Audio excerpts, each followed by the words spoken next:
Hello, everybody. Welcome back to another Kathmandu Coast to Coast podcast. The podcast, of course, designed to get you from the west coast of the South Island all the way across to the east coast. We'll do some biking, some kayaking, and some running all along the journey. Of course, also this podcast brought to you by Team CP Series 7, episode number 3. A big, huge welcome, Richard Greer.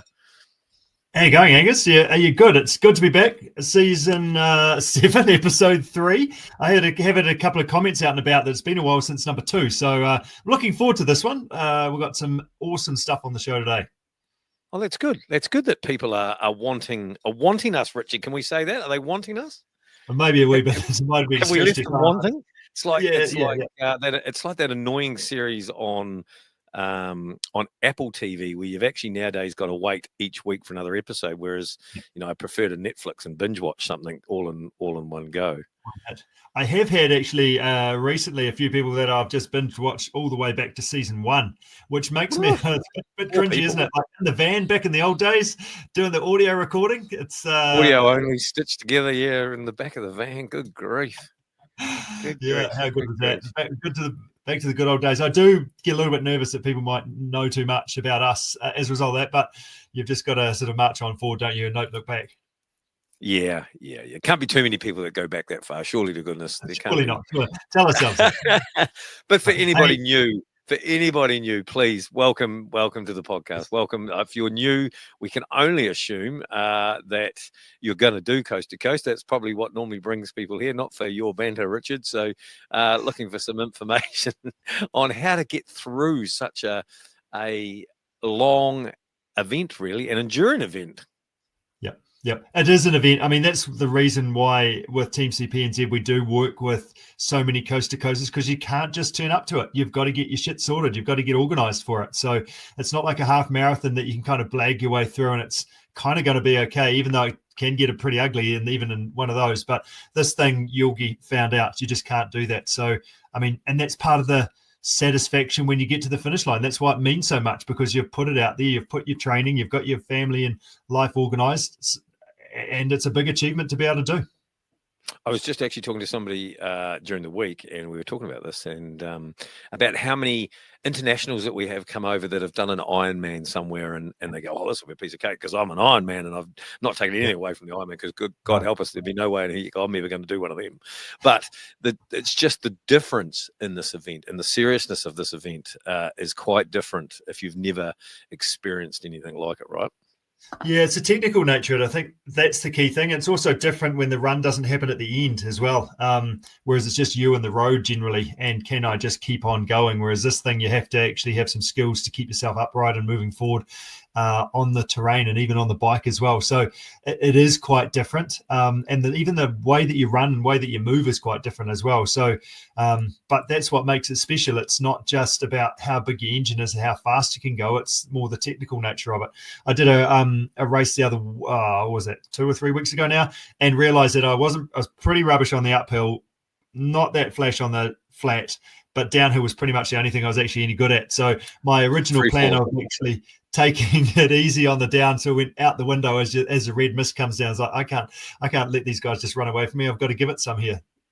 Yeah, free falling doesn't really count, does it? About the only place you can actually get a rhythm is actually on the bike, right? That's about the only place in the event you can actually have some stability and get yourself in a nice, smooth action.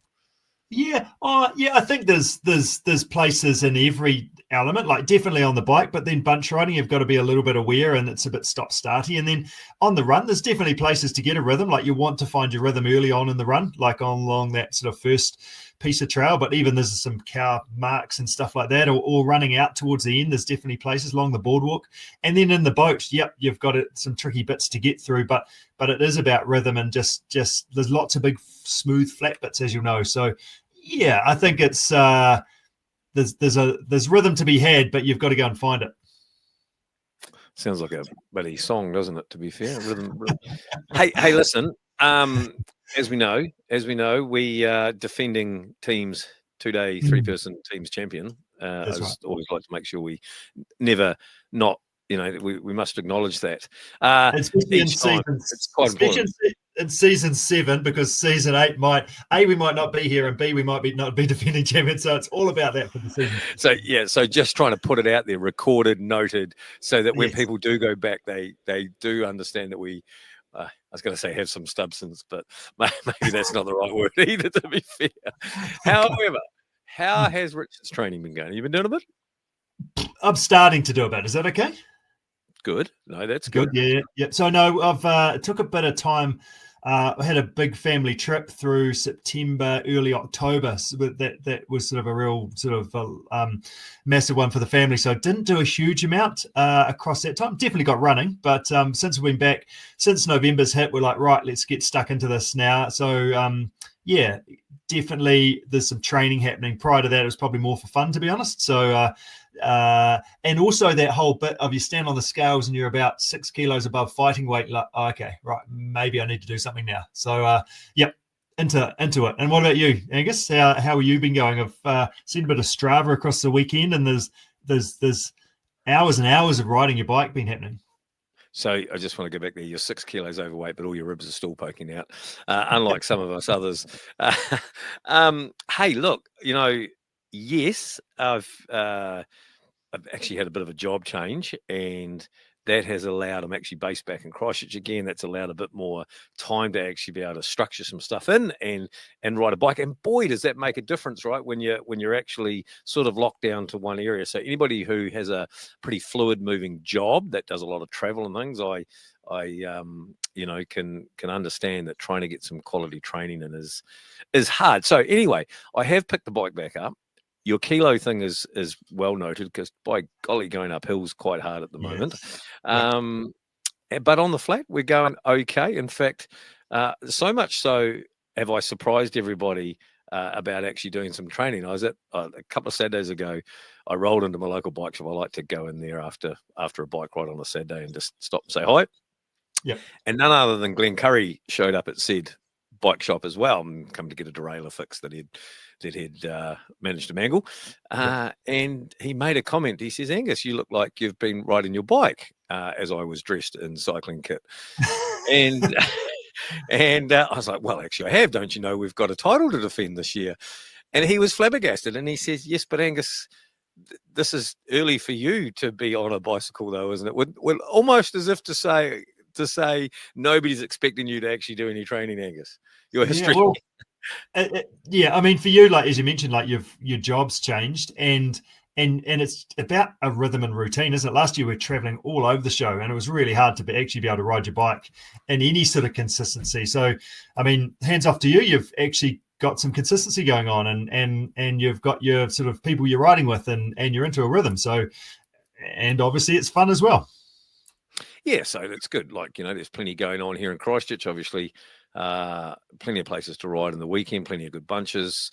Actually went to Leaston on Thursday night for the Leaston racing out there. That was a bit of a culture shock. They do a really nice bunch ride from like Lincoln out to Leaston, and then you do 18 kilometers or whatever it is of just full heart rate sprint into the wind around the block. And learned pretty quickly that I hope that's not how the coast is going to be played out, because we're not going to win that one that way. There was no help from Toby there on Thursday night, that's for sure. Okay, damn it. But good, eh? And then of course Wednesday night roadies, mate, is back on, and good little sessions happening there.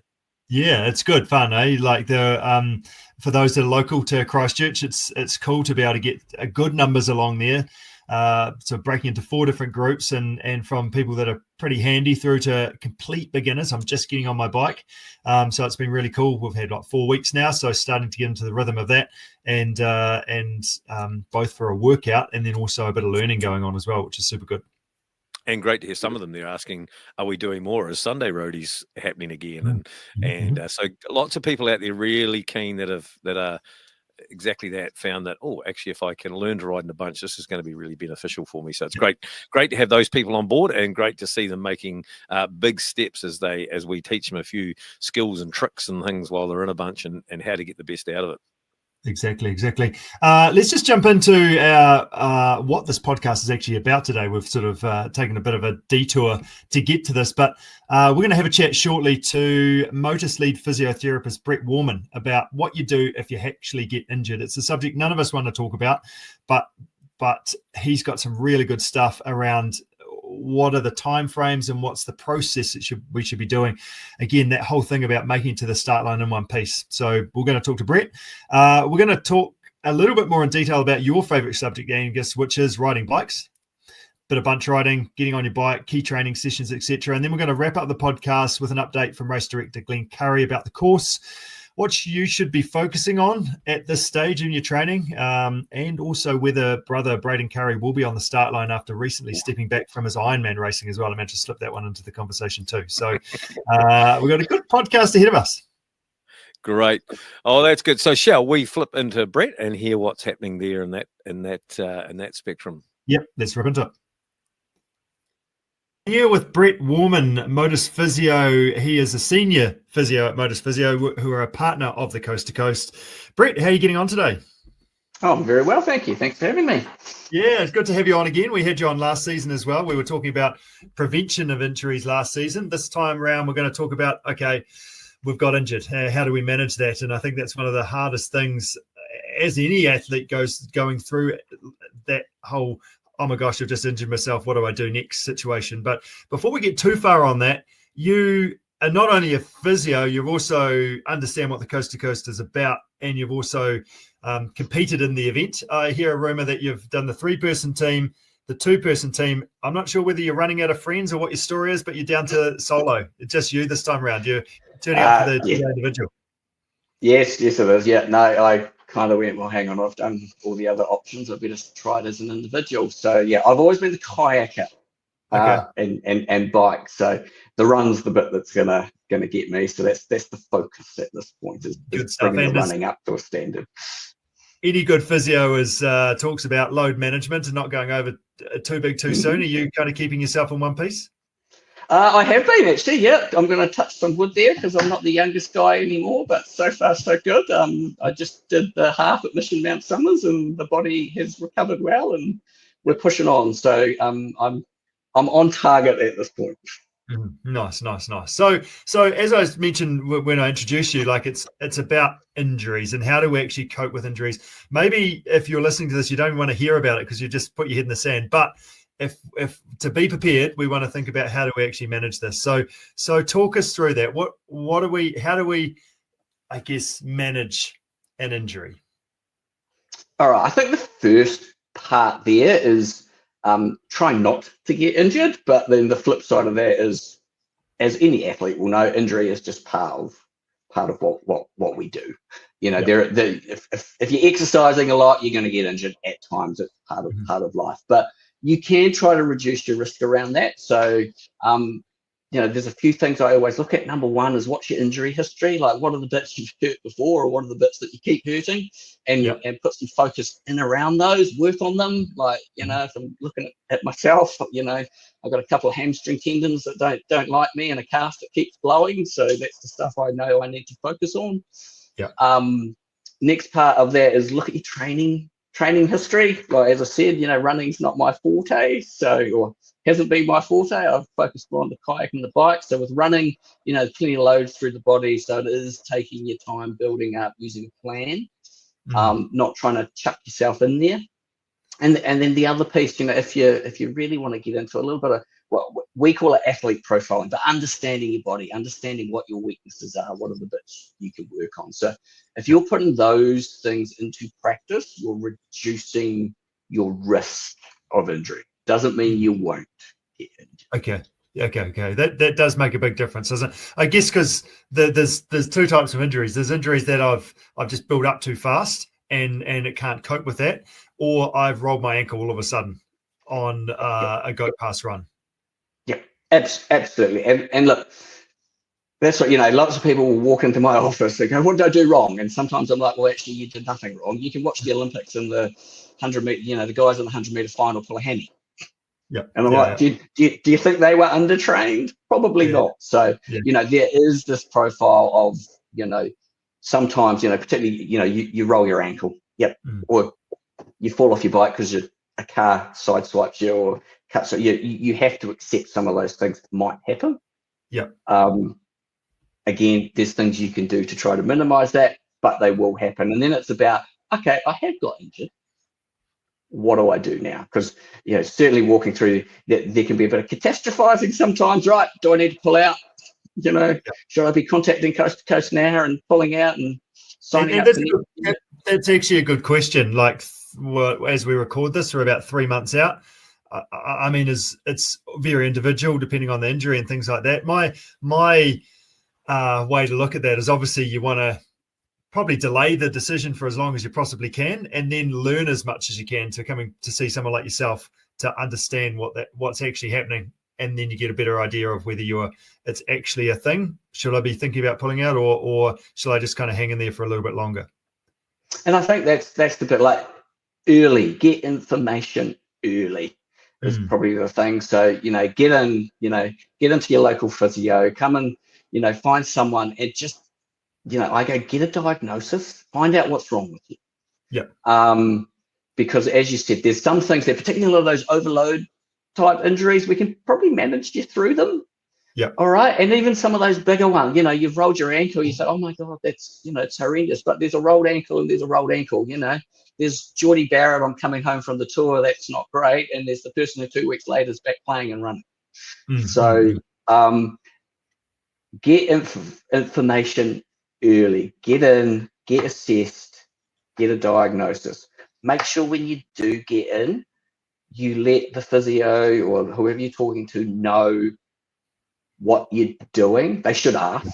But I think that's for me, again, that's one of the things. Sometimes, you kind of working through with this person and suddenly it's like, I forgot to tell you, I'm doing the coast to coast. I'm like, well, hang on, that changes everything. It changes the way we're going to think. It changes the information we're going to give you. It might change the way we kind of treat you. So I think it's really important. Don't make a decision initially. Get in, get advice, find out timeframes, find out what you can do. Start from there. Yeah, good stuff. That's good. So, I mean, that diagnosis is super important in that to actually see what's going on. So, I mean, I guess that's the physio that's leading that, but I guess or directing to sports doctors and things to push for scans. Sometimes things aren't sort of too cut and dry. What's your take on that? Look, absolutely. So, lots of people still don't know this. You can come to physio direct referral. You don't need to go through your GP, so you can flick straight into your local physio. Come see one of us at a Motus clinic if you're in the Canterbury area. And look, from there, if we can't diagnose in the clinic, we can refer to sports doctors. Physios can refer for scans, for X-ray and ultrasounds. We can flick you through to the podiatrist. We can do all sorts of things, but it's just get that first point of contact. And then we can go from there to make sure that we're really comfortable with what's going on, and because from there you can see it. Yeah, good stuff. So what does recovery look like? How would you break that down, and how do we sort of, I guess, plan for that as well? So I think that's really important, because it's that, I talk about this acute phase, all right, where if you've injured something, the body's natural response is inflammation. Yes. All right. And it's actually a really important response, because it's that response that kickstarts the healing process. You want to let your body get sore, get stiff, swell up a bit, be painful. All right. Call that acute phase. It lasts anywhere from sort of 2 to 5 days normally. And that's often where there's that little bit of catastrophizing thought. Oh my God, this is so bad. I can hardly put any weight through my leg, or, I can't move my shoulder. But it's like, actually let your body do it. Just let it settle. Don't try to push through things. Probably one of the big things there is stop. Yeah, I think that's one. Okay, I have to stop. I think that's a really important thing to is the best first thing we can do is, rather than stirring it up and testing it, actually just give it 3 or 4 days, depending on what it is, just to calm down. Just let it all calm down for a moment. Yes, absolutely. As I said, the body's going to go through that. Doesn't matter whether it's a mild calf strain or you've dislocated your shoulder. It's the same. It's the same process. It'll just either last for a shorter or a longer time, depending on severity. So but it's so important. When should we be coming in to see you? Should we like wait that sort of first 3 to 5 days kind of thing once it's settled down, or should we try and sort of see you immediately? Because I guess there's a swelling thing there. It's hard for you to, as a physio, to make a kind of figure out what's actually happening. Oh, look at, and so there's a couple of things. If you think it's a pretty major injury, get in quick. If you think it's possibly going to need scans or other things, or hey, is this going to need more input? You know, risk of a broken bone. Have I ruptured something? Get in that day. Like ring up, get in. If you're relatively confident that actually, hang on, no, I know this is a hammy. I've pulled my hammy. It's like, actually give it 2 or 3 days. But don't give it more than that. Like, you want to see that, you want to get in with that physio around that 2 to 3 day mark. Okay. Yep. Yeah. Good stuff. Right. And what happens? That's when we can kick in. Yeah. Okay. Good stuff. Where to next? What's Cool. What's the next sort of phase from a physio's perspective? Cool. So that number one, settle it. Don't annoy it. Just be nice to it. Number 2, I talk about building back your basic function. I talk a lot about milestones. So, for me, it's like, okay, you got to get your movement back. You got to get your basic strength back. I talk about being pain-free-ish in daily life, that ability to just function and, go to work, do what you got to do at home. I can get around. It's not too sore anymore. I've lost my limb. That's goal one. If you're not at that point, it's hard to progress back into a training plan or a real rehab plan. So it's that real basics of just get basic function back, number 1. Okay, good. Yep. Cool. And then from there, and again, timeframes depends on the injury. So, I talk about we'd start that process around day 3, and in some people you've achieved that within a week. Some people you're going to achieve that in 2 weeks. Some people it's going to take 6 weeks. But we'll be able to let you know around that. And then from there, once you've got those basic settings back, then it's that talk to you about, okay, what does training look like? What are the other, so what are the things we need to do for rehab? We need to continue. If it's a calf, we're like, well, we know you've got to be able to run. So actually we need base strength, but then when you need to be able to do single leg calf raises, and then when you can do those, you need to be able to hop. And then when you can do that, we can let you start to run. And then around that, it's like, okay, now we start going, what does your running plan look like? Okay, I need you to do this. Can you do that within that session in your training plan, so that you're not doing your training plan, you're just having to do a slightly modified version of it to bring yourself back to the level where you can kick back into that. 100%. And that's the beauty of multisport, isn't it? Once you've let that initial sort of injury phase settle down, often you can go paddling. You've just maybe got to be careful getting in your boat and out of your boat, depending on what's happening. You can potentially ride your bike. You can run if it's a shoulder injury, potentially. So mixing it up there, but also connecting with you as a physio around those things is super important too. So in a way, if you're a multidiscipline athlete, you've kind of got a little bit of a leg up already, because you can keep rolling rather than stopping completely.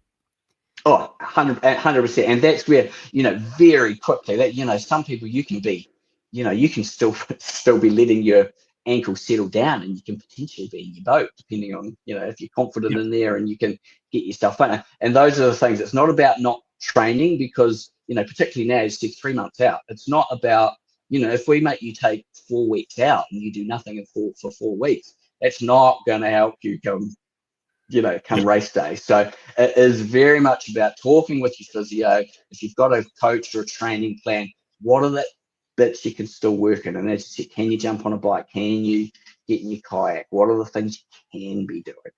Yeah, I think the key piece, once we get through these phases and sort of, I guess, out the other side, it's about, first of all, doing what you're told, like actually doing your rehab exercises. That's number one.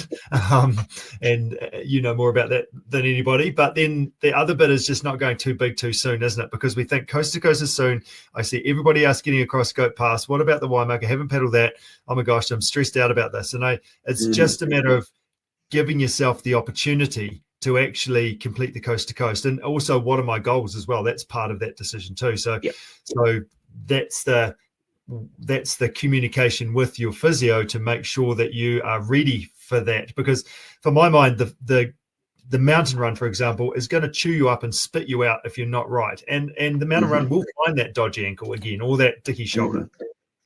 Yeah. Oh, they will. And that's, it is that.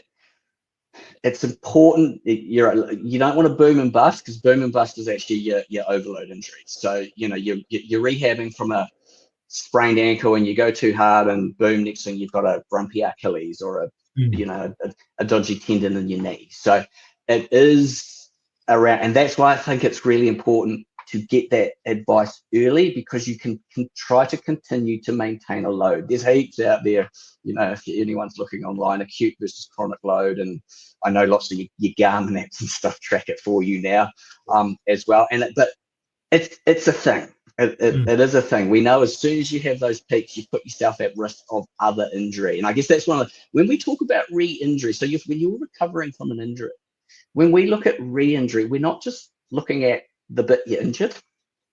We're looking at kind of the bit above and below it, and the other side as well, because you will put stress on other parts of the body. And the other thing you'll do is, if you had to reduce your load a bit, well, that other side's had its load reduced as well. So they've got to build back up together.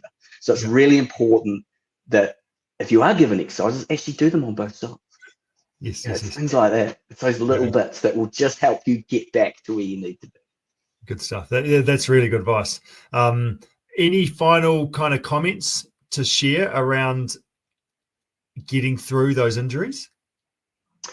Look, I think it is get advice early, know what you're dealing with, get someone who's going to work with you and really help you. I don't like the no you can't, unless no you can't's the right answer. It's not no you can't, it's how do we get there? How do we get there thing? And just take care of yourself, listen to your body. And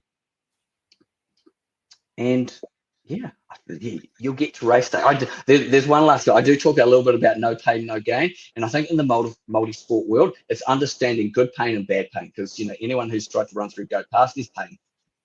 And there's probably pain for a couple of days afterwards. That's not injury. Yes. So, that's probably the other bit. Pain's part of multi-sport, I think, but it's understanding what's the right pain.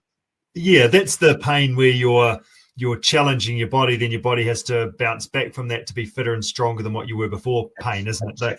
I'm walking like John Wayne for 3 or 4 or 5 days, but that's okay. But as long as that's often, I think, something that you can injure yourself because you jump back in too soon, because that's what my training plan says, or that's what I feel like I need to do, and therefore you're running again in 2 days. Like, actually, no, just soak up that pain and let your body actually adjust to that, and then you'll be stronger and better for that. Yeah, absolutely. I just did half on Mission Mount Summers. My first run was a 5K on Wednesday. Okay. I did turned up with very little hill running to the Crater Rim 12K the other week, and found that I was pretty useless on the uphill, pretty average on the flat. Downhill was the only thing I was good at. So with my pre-plan of not actually going very hard on the downhill was thrown out the window. So I could still push my quads, and I could still feel them like a week after. So, I mean, hey, ride your bike and go do some pedaling, but just take it easy on the running side of things. Absolutely, yep. And probably good also advice. Do some training so that you don't actually do that, because that's a bad idea. Don't do what we say, not what we do. That's physios and coaches all the time. Yeah, good stuff. Hey, thank you so much for joining us. All the best for getting over Goat Pass and getting this 2-day individual coast to coast done. That's super cool. Awesome. No, thank you. It's been a pleasure, and good luck to everyone out there. It's a blast. Good job. Well done. Cheers, Brett. Cheers, mate. Some good sound advice there from Brett. And actually, I've just actually noticed myself after just climbing back on the old cycle that there's a few sore legs and ITBs and knees and a bit of wiggling around the bike trying to, have I got this set up right, or have I not got it right? But I think it's just really about some time in the saddle and some getting my muscles used to that. But actually also I remember when I used to be reasonably athletic, there was a fair few stretches used to go on morning and night, and then of late, because I'm only part-time social ride to the pub sort of guy, there's probably never not really been much need for stretches of late, but now I'm thinking they might have to be back in the program. maybe a little bit of strength training, maybe just to help those muscles ease back into it. But yeah, we'll watch this space. I guess that's a question for next month, isn't it? Yeah, I mean, you can certainly, I definitely know it's not injury pain, and that it's, fatigue pain or new use pain almost is what it actually is. That's right. At the moment. I like to think about that like I grew up on a sheep farm just out of Ashburton, and like crunching sheep. And first time you did that, like you could not walk, like your hamstrings are like you're doing deadlifts all day basically. So, but that's just the getting used to it again, movements, isn't it? That's what you're doing, just getting used to riding your bike again, opposed to, hey, the bike's not set up properly for me. So I guess that's a decision that people need to make out there. Is your bike the right bike for you? Is it the right frame size? Is the seat right, etc., etc.? Or is it I just need to get used to riding my bike a bit? Yeah, and I mean, like I've been the old magnesium pills at night, just trying to help slow things up a bit there, and even some ibuprofen at night, actually, to be fair, just because I know there's a bit of swelling going on because it's just not used to the activeness that legs are getting just at the moment, and just allowing a good sleep to try and sort of heal all those things. Yeah, good. That you are sounding like an athlete. An athlete will look after themselves with a supplement or two and good nutrition and making sure you get some decent sleep. So yeah, it's looking ominous. Look out to all those other 3-person teams out there. Angus is hopefully going to carry me this year more. I carried you last year, mate. I just can't remember what part that you actually, gained us anything there last year. Anyway, I didn't actually. No, I went back. No, I definitely lost 2 places. It's just about, I guess, what my role is trying not to lose too many places. You got the middle. The middle stint's always the hard stint. Yeah, no, I'll throw my body at it. That's for sure. Yeah, nice. I want to talk a little bit about riding your bike, like your favorite subject, riding your bike, and obviously with your bike setup, that's the first thing. Hopefully, a lot of people are already sort of good to go from that, but might be the time when you actually ride your bike a bit more and realize that is this bike right for me? Have you got any sort of tips or things that we should be thinking about in terms of making those? Is this the right bike decision? Yeah. So probably the most important things, is it the right bike? Is it the right size? Right. So, and I've seen a lot of people go to bike shops, and somebody at a bike shop sold them a bike that's a size too big, normally a size too big, along the way, and then we can make it fit, and we can put a shorter stem on it. We can do all of those sort of things, and old mate gets the bike that he hasn't been able to sell to somebody out the door along the way. So really important. Go to a trusted bike shop and find the right, if you're buying a new one, that is, and find that right size to start with.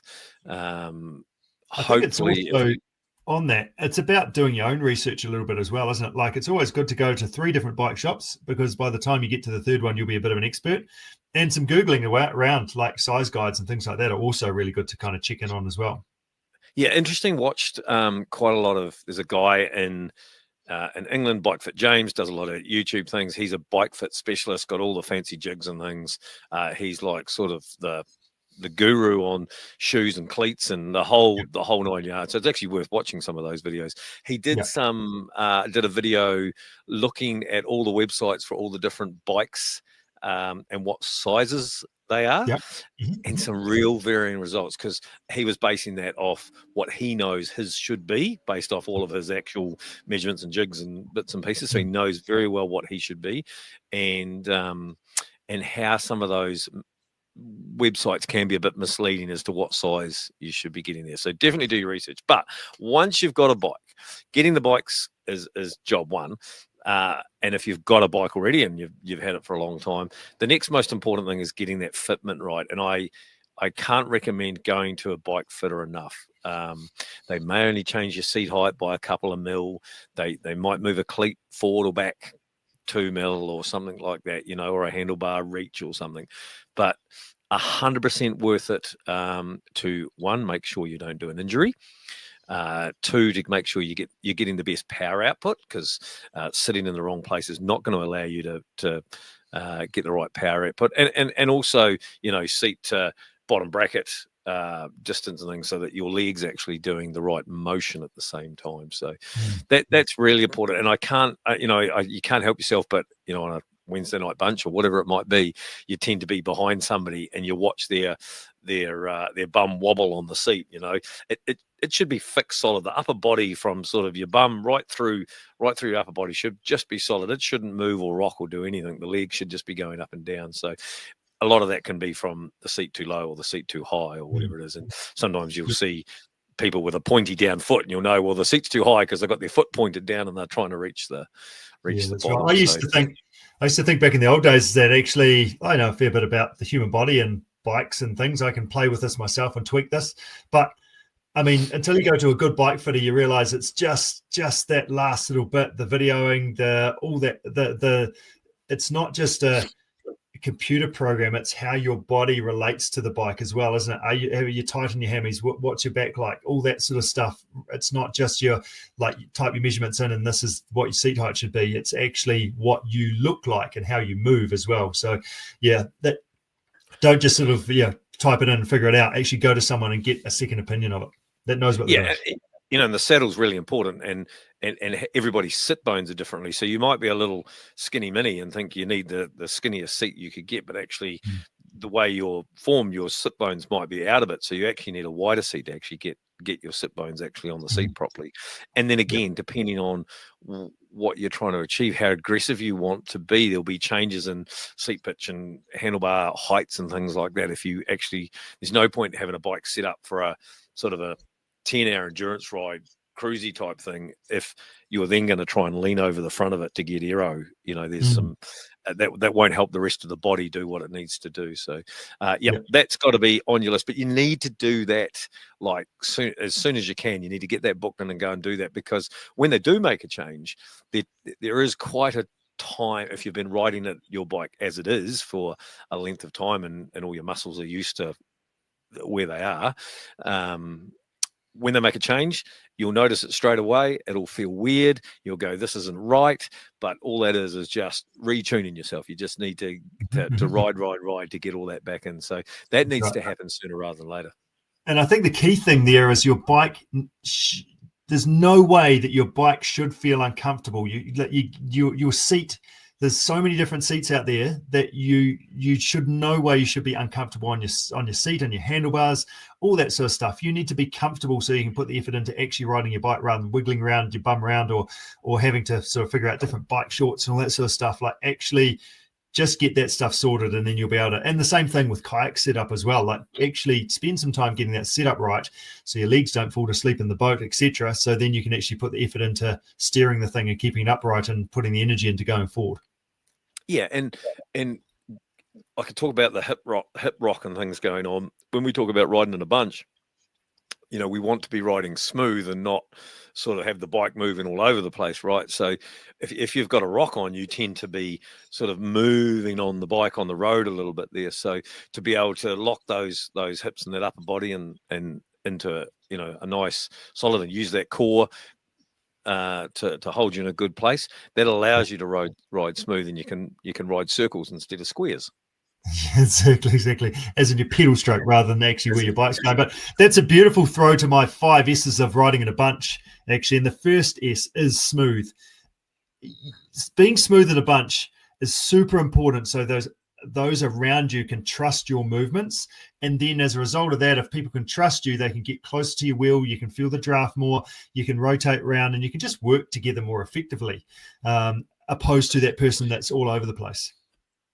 The word you used just before is the key thing. We were talking about this on Wednesday night as well at the last roadies. It's trust, and it's about being able to trust the people in the bunch so that you can sit right on their back tire and know whatever movement they make, it's going to be predictable and it's going to be smooth, and we can ride at whatever pace and be that close and get the benefit of the draft, because that's why we're riding in a bunch as well, as to get that draft benefit. So we had a really good in-depth discussion about trust in our bunch, and how experienced people can sort of dive into a bunch. They look at each other and go, you're an experienced rider, okay, I can trust you, and away you go. And you sort of read the people and get into it. But for new people, really hard for them to understand that and actually almost trust themselves in some cases too. Like sometimes it's not just trusting the others around. They've got to trust themselves that they can put themselves in the right place. Yes. One of the things I back in the old days, I think it must have been 2020, I went to Steve Gurney's sort of pre-coast to coast workshop he did down in Dunedin. And one thing he said was, don't ride behind the guy that's wearing rugby socks, because he probably doesn't know what he's doing. So that's that whole piece about trusting others. Like, we want to be smooth and want to learn how to do this properly and build your confidence and that sort of stuff. But come race day, you've also got to make decisions that are for the best for you as well, to make sure that you're being safe for yourself. So that's part of it as well, is actually get in front of that person.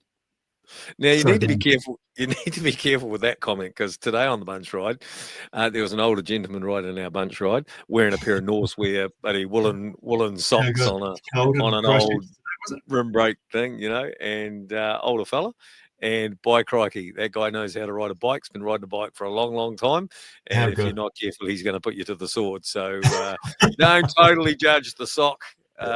Okay, just notice you were doing some sock judging with socks too short the other day. I have to. Well, listen, all I can say is that we're not triathletes, and we can have a decent sock length. You're happy with Norsewear rugby socks that are up your calf a little bit, not the super short. Okay, all right, I think we'll move on. So being smooth and trusting each other, no matter what your sock height is.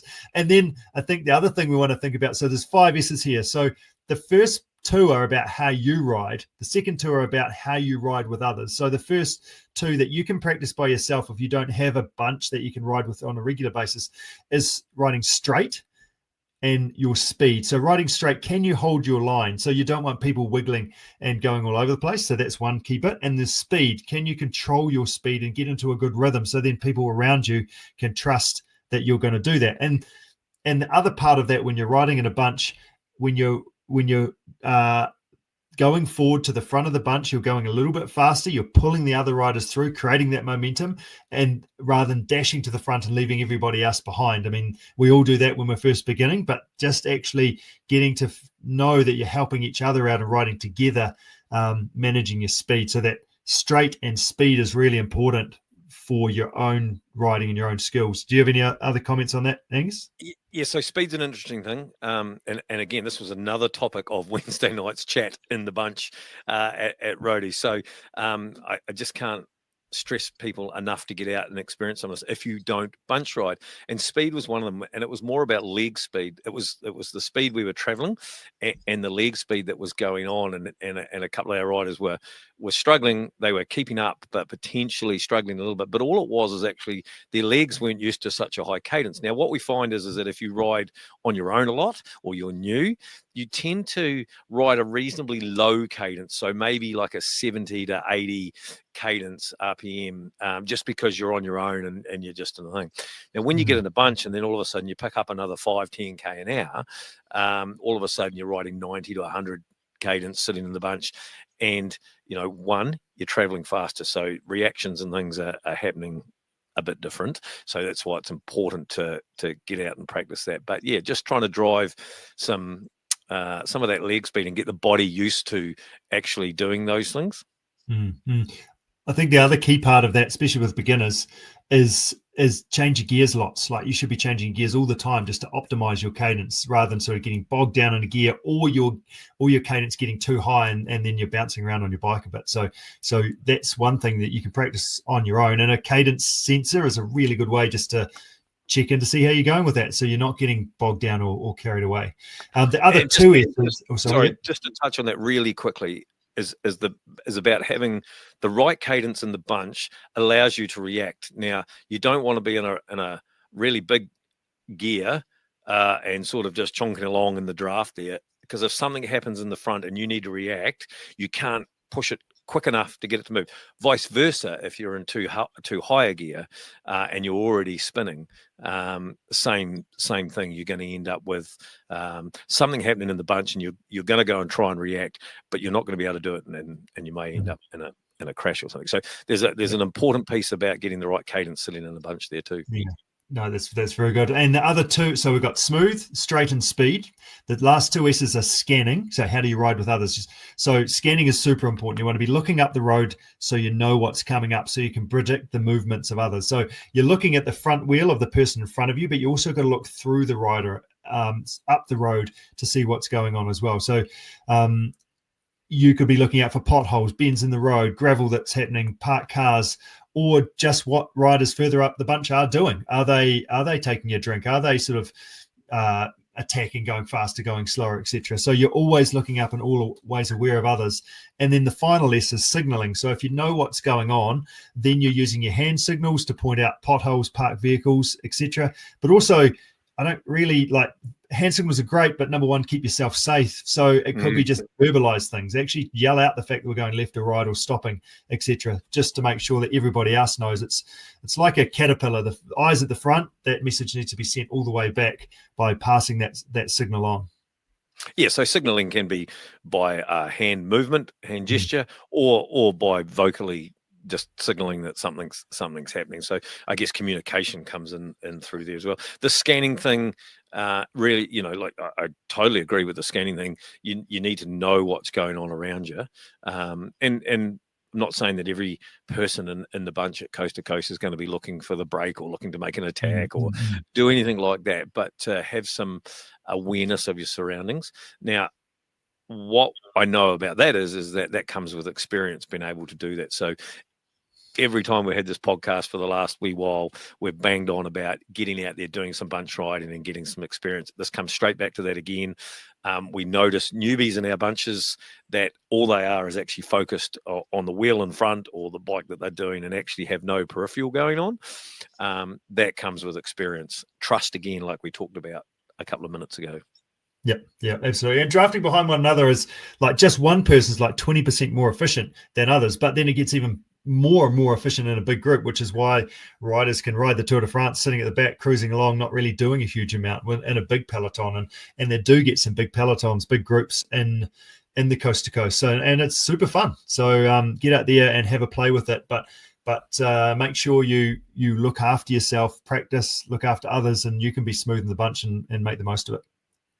Yeah, and again, we talk about this regularly too, that every year we see especially on the first leg, right, people scattered down the road in ones and twos or a whole lot of single people and things where I know people just not everybody likes to ride in a bunch, but that's what we're trying to say, isn't it? That get some practice so that you can enjoy riding a bunch, because the efficiencies, the energy saving is exponential against just being scattered ones, twos, three. And again, if you end up in that position and you're sort of on your own, but you can see behind you that there's someone coming, just lift off the pedals and wait for that bunch to catch you. And you may think that you've lost a little bit of time because you've waited for them to come, but what you'll actually gain will be time later and when you've got more energy to use it.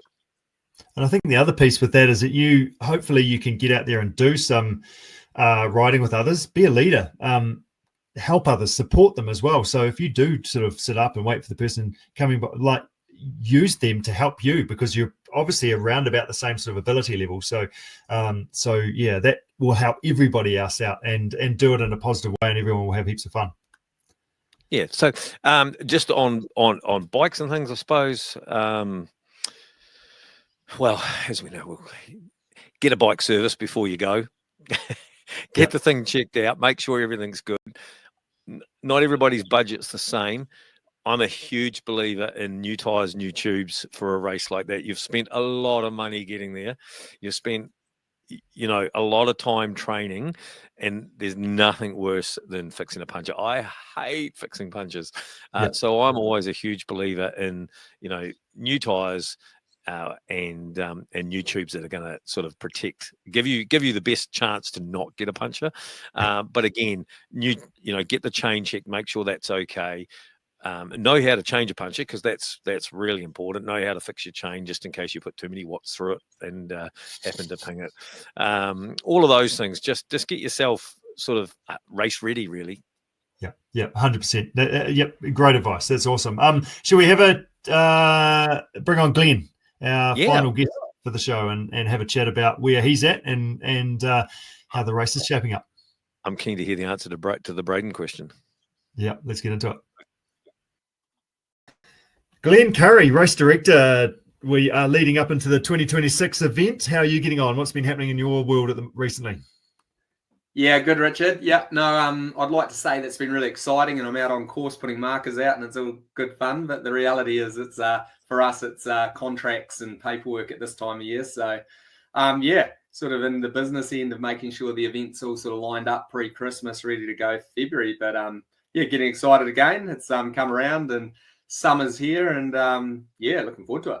Good stuff. And that's probably a pretty good thing to do over the last, 8 weeks. It feels like the course has been pretty much closed with just northwest, westerly storm, and rivers been flooded. Goat Pass has been pretty, like, no one's been able to get over there at all. So I think if you were to choose a job, you've actually chosen that pretty well.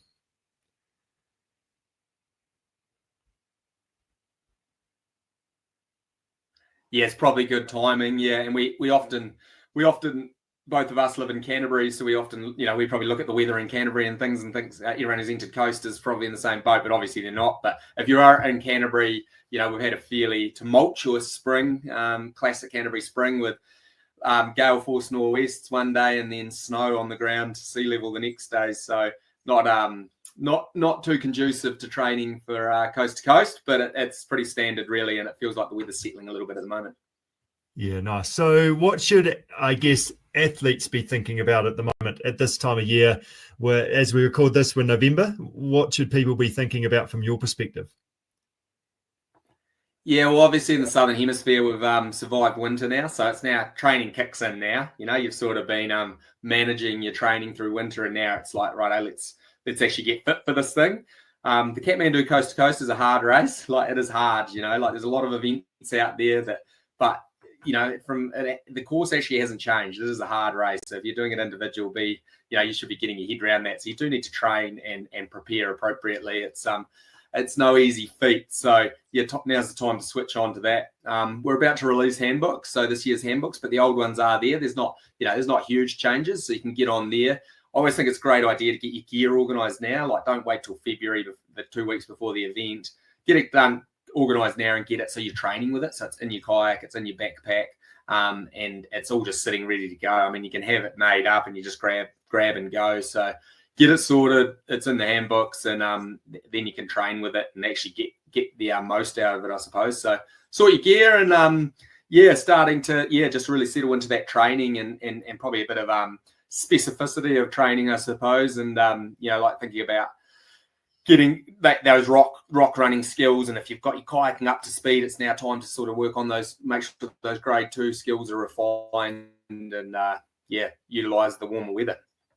Yeah, good stuff. So speaking of training and the course, for those lucky enough that are actually going to be able to see the course and get over the course, Goat Pass and down the Waimak, have you, like last weekend just been, was pretty much the first time anyone's been able to go over it, unless people sort of got down and got through winter effectively. So have you had any reports of what the course was like? And then also, how will that look like sort of come race day as well?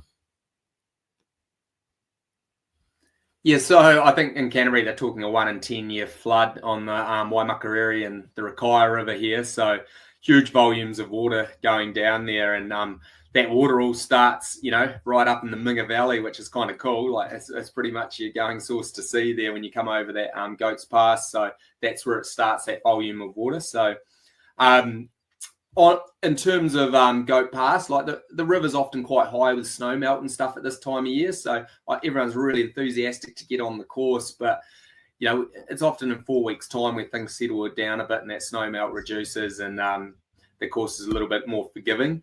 It's a good time of year to go through and not try to set any records, but just maybe go through and even tramp it over 2 days and get your heads around it if you can get on the course. One thing to be aware of on the run is that amount of water shifts a lot of the rock and things that are in the in the deception in the Minga. So it's easy to be complacent and say, I went through here last February, but it would have changed a lot. And there'll be a lot of, without foot traffic through there'll be a lot of loose rock and, sort of unstable ground. So, yeah, be switched on. It's easy to get complacent over that run because it is Goat Pass, but it is still the middle of the Southern Alps. And and a wilderness area. So switch on, make sure you're comfortable with the group you're going, and you're all in line with what everyone's comfortable with. So that if someone isn't comfortable doing a river crossing, etc., they feel confident to say, I'd rather go back. That's a big one. And just probably check in with Doc and Arthur's Pass. But in weeks, what running through it now will be a different course to what you come up against on race day, like those sort of trails that we're familiar with, etc. They won't be there yet. So just be aware that it'll be potentially, if you went through in February with that volume of water through it, it will be a different course. No big news of any waterfalls or anything existing on the Waimakariri area at this stage. I think it's quite phenomenal. Those rivers sort of go up and they seem to settle into quite a similar pattern. So, but again, probably relatively large flows at the moment. So just be aware of those. Yeah, that's right. Being safe, looking after each other, and getting a feel for it is really good, isn't it? And as we go, what about for those that are listening to this and thinking 2027? Probably one of the things that I guess everybody gets frustrated with is about 8 weeks of not being able to sort of do too much because the weather's been pretty crazy. What are your recommendations for somebody that's looking forward to doing the race in the future?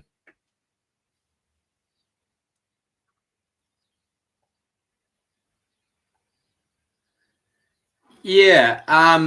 So probably one of the things that we're trying to get into people's mindsets is that if you would like to do the Kathmandu coast to coast, you really want to be thinking about it the summer before. So if you are thinking 2027 and you're new to the event, it's now that you really want to get those skills locked in this coming summer. So great opportunity to get the kayak out, learn how to do it. There's no pressure. You don't have to get it sorted by February, and then you can roll into next summer and just actually focus on getting fit in the kayak and also road cycling. It's good opportunity to get out and learn those skills. And believe it or not, there's a lot of skills associated with riding a road cycle, particularly in a bunch of people. So my advice is like, get out and get into it now. And it is frustrating that, potentially you want to get onto some of that, wherever you are, moving water and those things. But any day you can do on flat water is also going to benefit you once you actually get into those grade 2 skills. So if you're thinking 2027, if you'd like to do the event in 2027, go and learn those kayaking skills now. You'll be so happy come this time next year when you've sort of got your skills locked in and you can just focus on getting fit in the boat. It also makes your winter, the 2026 winter a lot easier if you've banked a bit of time in the kayak and things over this summer. It makes it a lot easier to get out and not have to sit there and think about falling out of your boat in the cold conditions and just go and train, 1 or 2 days a week on flat water. So a lot of benefits. Get a boat now and really, start prepping for that 2027 event. Yeah, that's fantastic advice.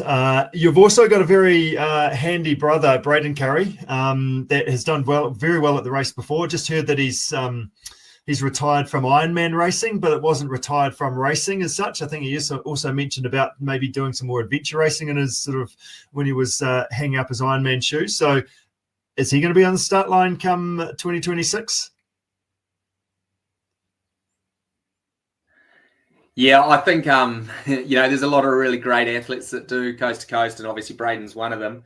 So retired from Ironman. I mean, I'm, obviously super proud and, can see what he's achieved over 15 years in that sport.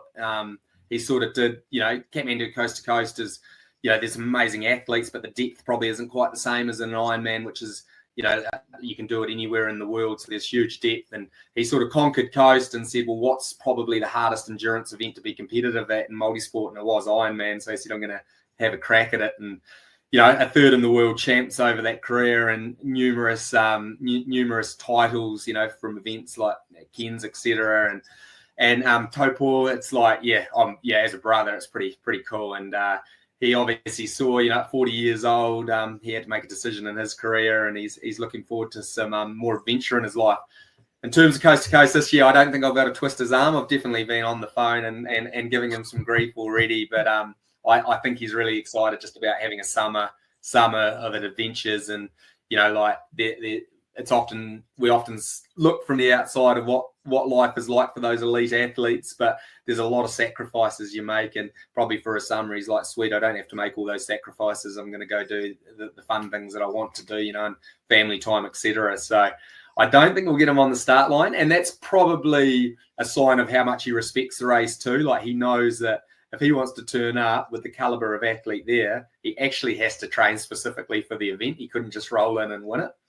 So he's got that in the back of his. He knows that. He respects the athletes that do it and the course. So he's like, no, I probably don't. But who knows? 2027, I'll keep at him, and we'll see if we can get him on the start line. It'd be cool to see him there at least once more, and see how he goes. So but I suspect he won't be there in February at this stage. So really proud of what he's achieved, and pretty cool to see. Nice work. Well, thank you so much for joining us, Glenn. All the best for getting out on the course and enjoying some Canterbury summer, and we'll look forward to some more updates as we roll on. Yeah, cool. Happy training, everyone, and we're looking forward to seeing you in February. And it can be quite tough at this point thinking about what you've got ahead of you, but I think if you talk to anyone at that finish line in New Brighton, no one would regret the time they put in summer to achieve this event. So good luck, and may the summer adventures begin. Let's get into it. Cool. Perfect. Well done. Cheers, Glenn.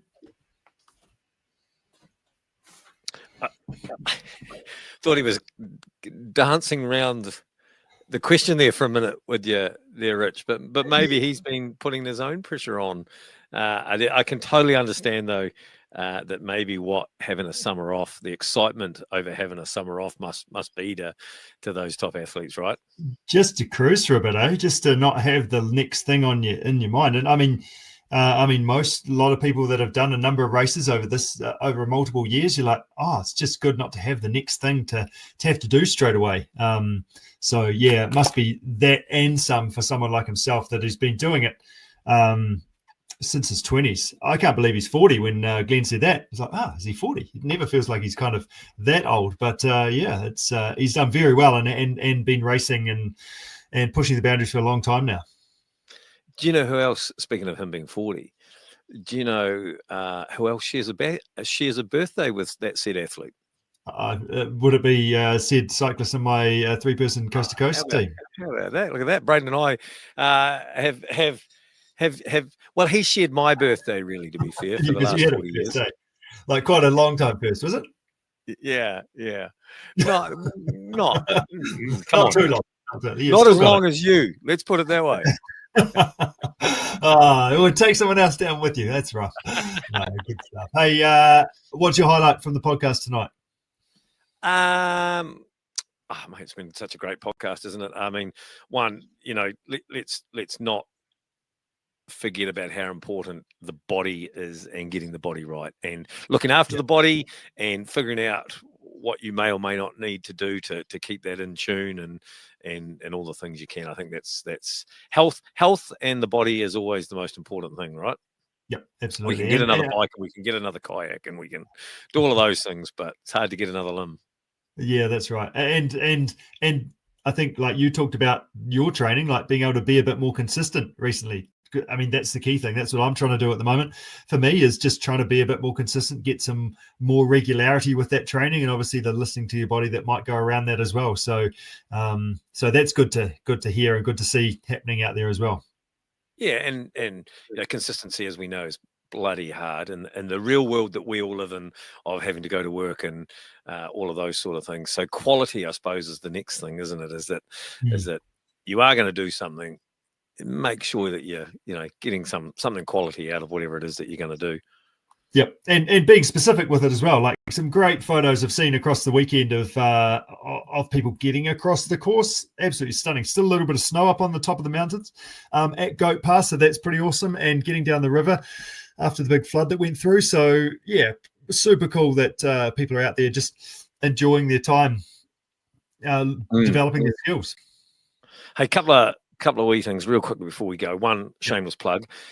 If you're looking for an adventure, there's still time to enter Edition Zero gravel race in Waimate. No other race finishes after 240 kilometres of gravel racing finishes on a velodrome like Paris-Roubaix. So that's really cool. So look that up. But coast to coast legend winner Dougal Allen, hot news off the press there. Dougal Allen, who we all know as a legend of coast to coast, has picked up the old Lake Hawea Contact Epic round Lake Hawea race. How cool is that? That's super cool. Great to have it back. It's one I never got to, so I'm stoked to have it come back on the calendar. Just a real venture into the high country, eh? You've got to have a scone at Dingleburn. That's the tradition, is the Dingleburn scone. Good stuff. That's awesome. Hey, we better not go too far off piste with our Coast to Coast podcast, but thank you so much for joining us, Angus and Brett and Glenn for season 7, episode 3 of the Coast to Coast podcast. Yeah, big thanks to Team CP, of course, and to Kathmandu. We are looking forward to a fantastic summer ahead.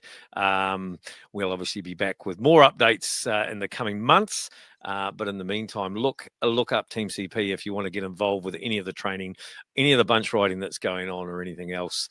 Reach out to your local cycle club or whatever it might be. There's plenty to go on this summer. There's plenty of places to get some training in, but just stay safe and stay fit, eh? Good job. Well done. Well said. Thanks, Angus.